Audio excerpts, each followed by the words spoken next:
So just to be 100% here, before calling the actual mechanical phaser, we have the control side back probed, and we're looking at it on this fancy wireless scope, which is awesome. So here's the control side right now. It's a ground side switched by the engine computer, and right now we have, you know, a 2 millisecond on time. So when it grounds the circuit, the phaser is on, and then this is just battery voltage when the transistor is off.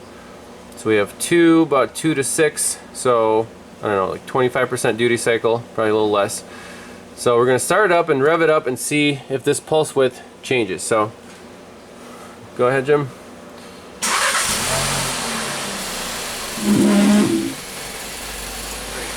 Oh, there you go.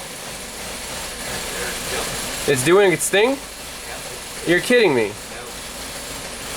So what if we unplug the damn thing? Did I fix it? Yep. What the heck? And now we're back. So we saw that. I should get the picoscope out. It was definitely pulling it down. There you go. Pause it. Stop. Zoom. That's messed up. It's the computer doing it. It's not a mechanical fault. Well, I'm glad we checked that. Wow. My mind's kind of blown. Does this thing need a new computer? I don't know.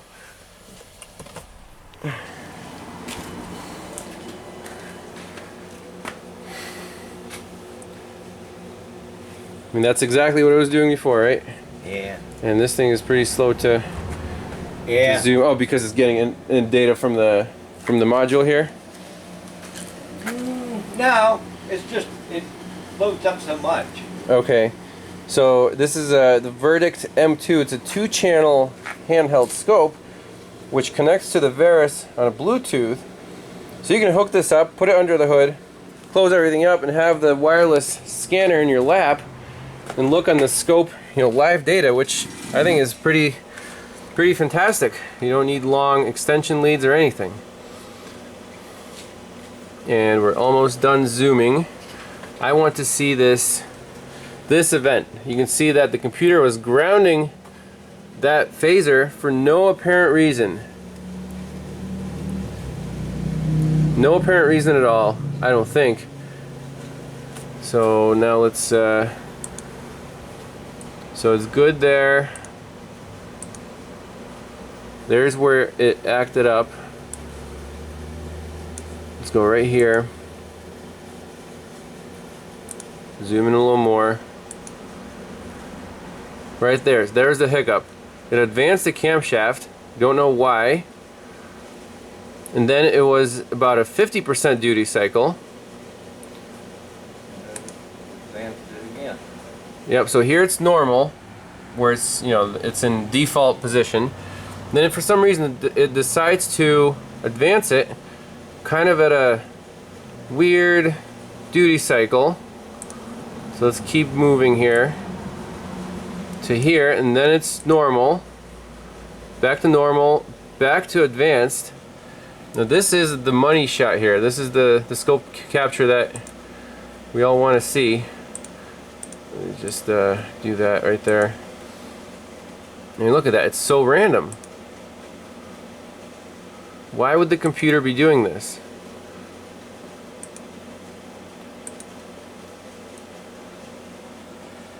And this is a 2014 Volkswagen. It's only 3 years old with 60,000 miles. So again, normal, advanced, back to normal, normal, and it's kind of hiccuping right here. And then advanced, normal again. That's just messed up. So again, in this case, is it an input problem to the computer? Or is the computer just wigging out for no apparent reason and pulsing this solenoid or the phaser a lot more than it should be? I guess we could go to OEM Volkswagen data and see what the desired camshaft position is when it's doing this weirdness, and see why the heck it would be commanding it, you know, advanced, but at an idle that's not supposed to happen. I don't believe it. No way. So that's where we're at.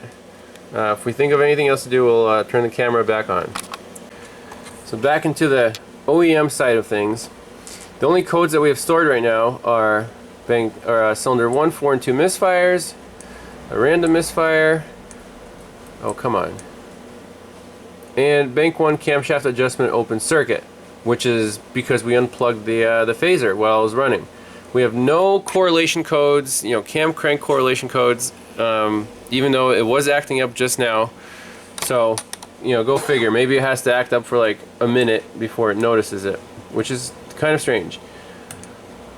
But anyways, let's go back to data, and I want to see if the command on this PCM is telling this camshaft to advance, and if so, why?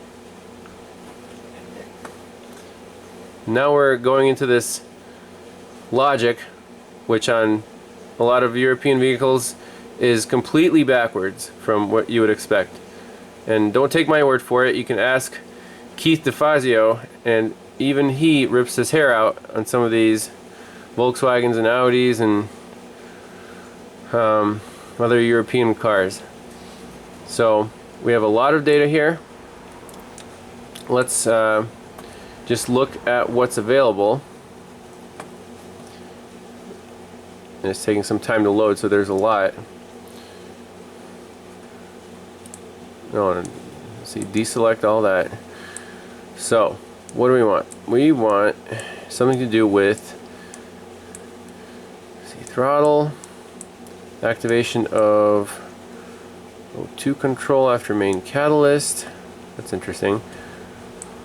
Pump electronics, secondary air, etc. So I'm going to go through this list and see if we have what we need. Well, here we are. We have some camshaft data, activation, actual value, phase position, specified value. Let's list view.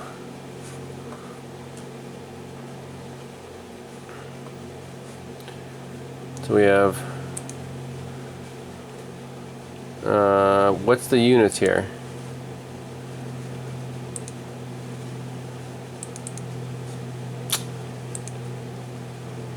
Okay, that's in percent. Bank 1 activation percent. Okay, fine. This guy is position in degrees. That's key.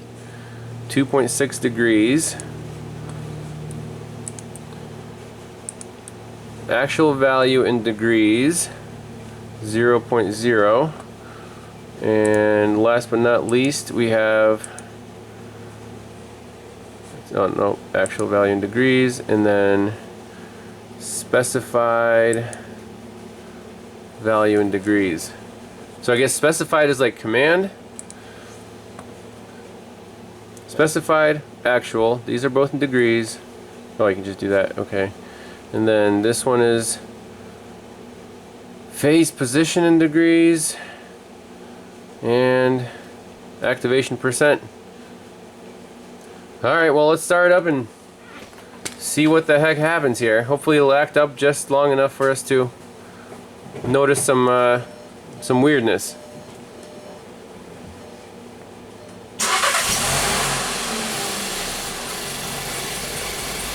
Boom. 40.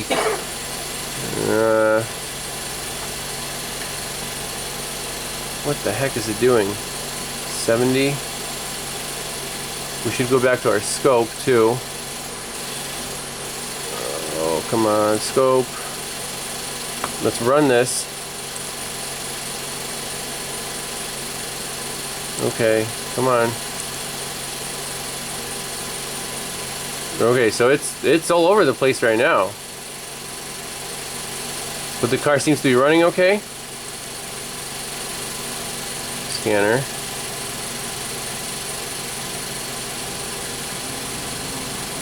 What is it trying to do?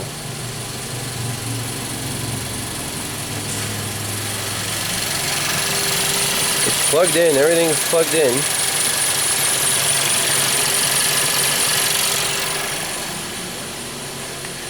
You want to snap the throttle a couple times, Jim? See what happens?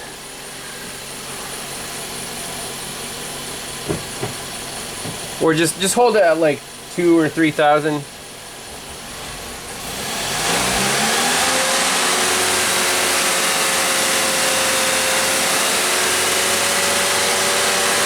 Okay, let her off.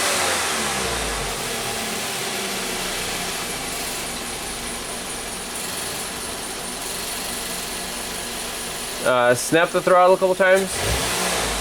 Okay. That makes it advance. Okay, so there's a little hiccup right there, right?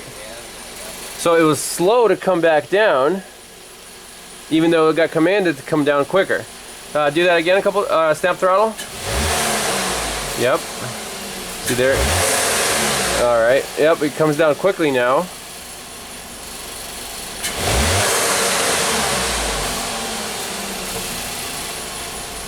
So that was okay. Weird. I'm going to save this while we have it up.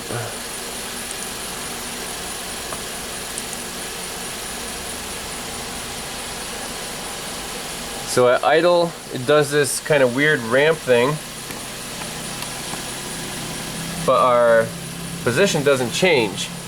So let's see, back to the scope.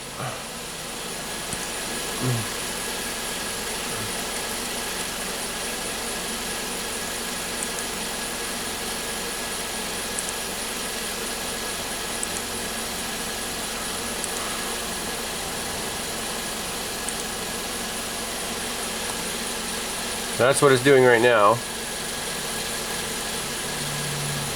Give it a snap throttle, Jim.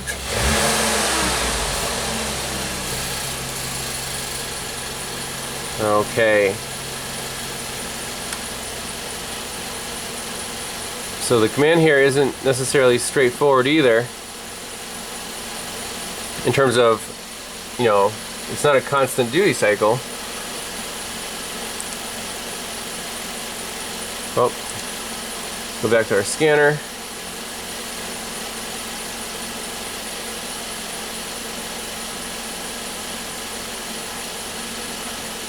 Activation percent. So this is, I don't know if that's normal or not at idle, but this I didn't like, when the camshaft didn't follow the command exactly.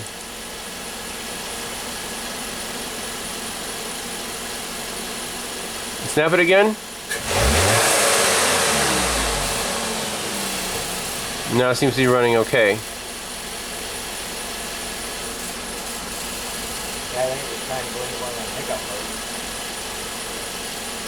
Was it trying? I think it was trying to go into one of the hiccup modes back there where it came down slow. Huh.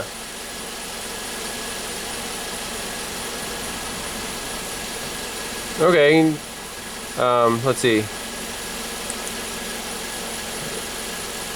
So if you look right here, what I want to know what happened right around here. You can drag the little cursor around. Let's see. Why did the actual value change, and can we drag this green bar over? No, I guess we can't. Wait, we can only do this. I don't like that the specified value is at 10 degrees and this actual value is at 20, and then slowly came down. And look what happened with our command. We had like 10 right at that point. And then boom, it shot up. Not sure. I think we have to make it act up again consistently and take a look at the same data parameters. So you had the car running here for a while, revved it up, played with it. This is the most bizarre thing I've ever seen. The specified or commanded value is just 10 degrees. Okay. look at what the actual camshaft is doing. You know, it's stuck at 4, and then it just starts ramping up for no apparent reason to about 20 to 30 degrees. The car, like, actually, you can see it start shaking, and then it drops back down to 4. And look what our intake bank 1 activation is doing. It's ramping up. As soon as it gets to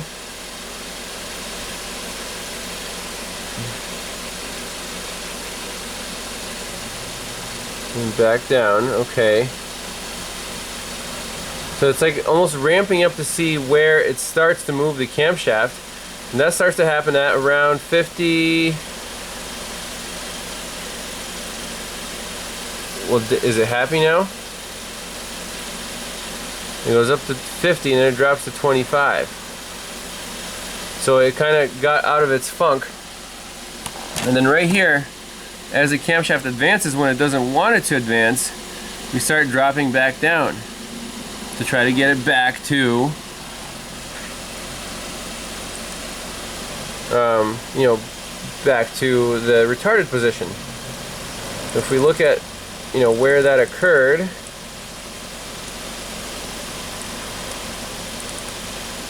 right here, where advanced when we're not supposed to be, the computer's like, whoa, just take away the duty cycle, keep going back, keep going back, keep going back,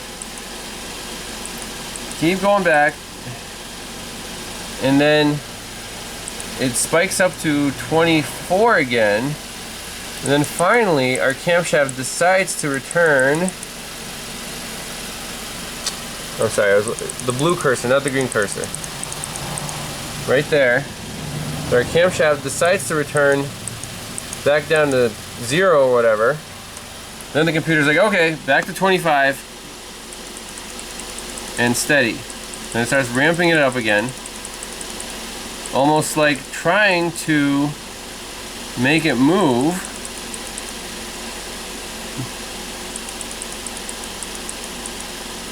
Right there, 50. You know, 50% duty cycle.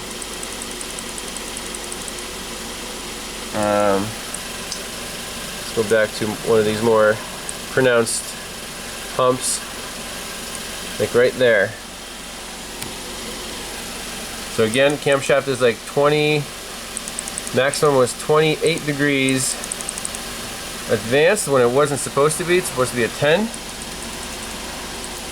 And the computer is, you know, removing the command, duty cycle, to here. And our camshaft starts to retard pretty quickly. Then the computer's like, whoa, hold it, you know, back to 30, and we're back to 0. And then it does its thing over again. Let's advance it. Goes up to 50, 52, 54. 54% duty cycle. Our camshaft starts to move. Does start to move. And the computer is like, well, I didn't want it to move really, or not drastically like that. So it now ramps down the duty cycle again.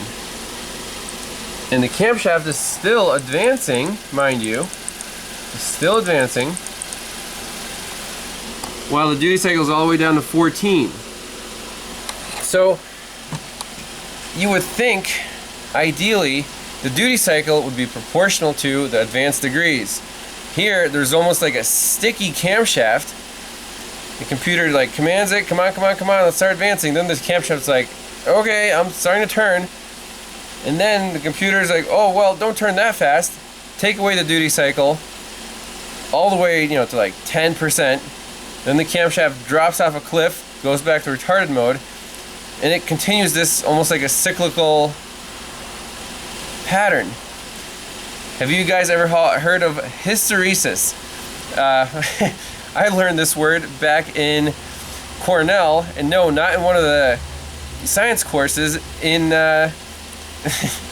we used to do road trips with the cycling club, and one of the guys who was like super genius, he said his mountain bike, the fork or something, had hysteresis. It would, like, you know, stick down and then it wouldn't come back up or something until he pulled it up, and then it wouldn't go back down. So it's kind of like a sticking effect. The system remembers a previous, you know, a previous event, holds it there until the outside forces go way above, way beyond what it needs to respond, and then it, like, you know, like a rubber band, it snaps and goes to the other state. So there's an interesting lesson on hysteresis. So I think that's what's going on here. We have hysteresis with this camshaft advanced system, which is phenomenal. So I don't think it's a computer control issue. The computer's controlling it like it wants to. And like right now, is the computer trying to make the camshaft move a little bit? It's going all the way up to 52% and then dropping back down. I don't think that's normal. We need a known good car to do the same check on. But this is just like, what kind of control system ramps up and drops down with no effect on the output? None that I know of. So our suspicions are that this camshaft adjuster valve N205 is either sticky or, you know, has that hysteresis effect. And just looking it up on the internet, cost and prices, I found one here on Parts Geek. It's $52, and it's called a camshaft adjuster magnet. Wow. I'm almost curious to pop this old one out and see what it looks like. Because if this is a magnet, it's pulling on something, or pushing, like a little valve. I'm not exactly sure what controls the oil flow, or if that little thing in there twists or something, and like what actually controls this camshaft. So we might just pop it off real quick and just take a visual inspection and see what it looks like. So we popped out this camshaft adjuster valve out, and here it is. It is indeed, it looks like an electrical coil, and this pin right here, so I think it's supposed to, well, we'll see what it's supposed to do. So I'm going to just connect power to it. So it comes out, and then I guess it goes back in. But is it supposed to go back in easily? I'm pushing on it pretty hard, and it doesn't go in smoothly. Let's try again.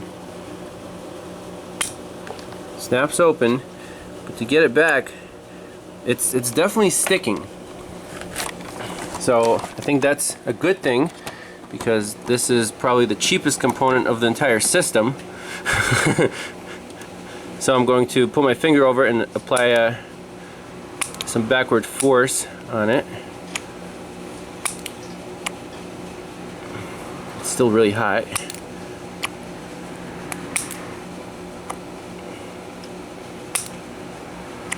I don't know if you could clean this thing out. It's probably gummed up with oil deposits or something. But just, I think it should return a little easier than that. Now what I want to do is see what goes on in here. Okay, that's pretty neat. So this little plunger in, I think, at the end of the camshaft, see how easily that moves? That's beautiful. No sticking whatsoever in here. And the spring tension is actually not that great. So I think that magnet, it extends, and then the electrical coil turns off, and this spring pressure is just not enough to push that valve back into place. I'm very happy with this. So apply the same spring tension, and it's just not enough, and it sticks. And then I guess once this thing heats up, the car runs better because it goes in a little easier. Yeah, I mean, that should just fall right back in with no voltage applied, but it doesn't. So that's it. That's the final diagnosis. We need a new one of these things. The N205 camshaft actuator control magnet. And we'll pop that in. Easy to do. And verify the repair. I'm very curious to see the commands on the new one, because if it responds really smoothly, there shouldn't be any of that hysteresis, you know, like ramp it up and then cut it down to and the camshaft should follow the commanded value very you know, exactly. So that's it. Kind of a lengthy case study, but we got to the bottom of it. I'm very happy with this diagnosis. It's definitive, and we'll just order up the part, pop in the new one, and hopefully get an after shot of the data.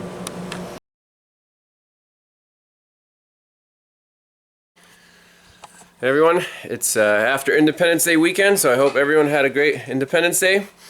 This Volkswagen, the car's already fixed. The new camshaft actuator magnet, that's what the dealer calls it, it was installed. The car runs beautiful, and Jim here, the shop owner, he took a few captures for me so I can get kind of a closure segment on this Volkswagen to see the before and after on the scan data of what this this car was doing. So this is before. Remember when our command was kind of ramping up, it was trying to move the camshaft, and the camshaft was not moving. The intake cam was not advancing. You can see right here the desired is like 10 degrees and the actual value is 2 degrees. So it didn't agree. The car was trying to make it move. That did not happen. Now afterwards, after the repair, we can see that our specified value and actual value agree, which is exactly what we want. So you can see the current value is 10, the actual value is 10 on both the desired and actual position. Now as we come here, these are, I guess, a couple snap throttles. If we zoom in, you see the maximum command was about 50 degrees advanced, and then the actual follows it very closely. So if we go step by step, you know, here it goes up to about 45, then it drops back down where it needs to, and obviously there's a little mechanical delay from command. You know, on this step it's 31 and then the current's 21, so it's kind of playing catch up. And then at the peak here we're at 42, and at the peak here just a little bit later we're at 40. So that is it, the proof that the car is fixed. Everyone's happy, customer's happy, especially after driving around like this for a few months. I think we finally nailed it. It was not, I wouldn't say straightforward diagnosis, because it was an intermittent problem. It was like a sticky actuator, so sometimes it worked great, sometimes it did not. And I really appreciate Jim here inviting me over, and we had a great time diagnosing this Volkswagen together, playing around with the newest software on the Veris and on the big screen. So we'll post this up, and we really appreciate everyone watching, and I'll see you guys next time. Bye bye.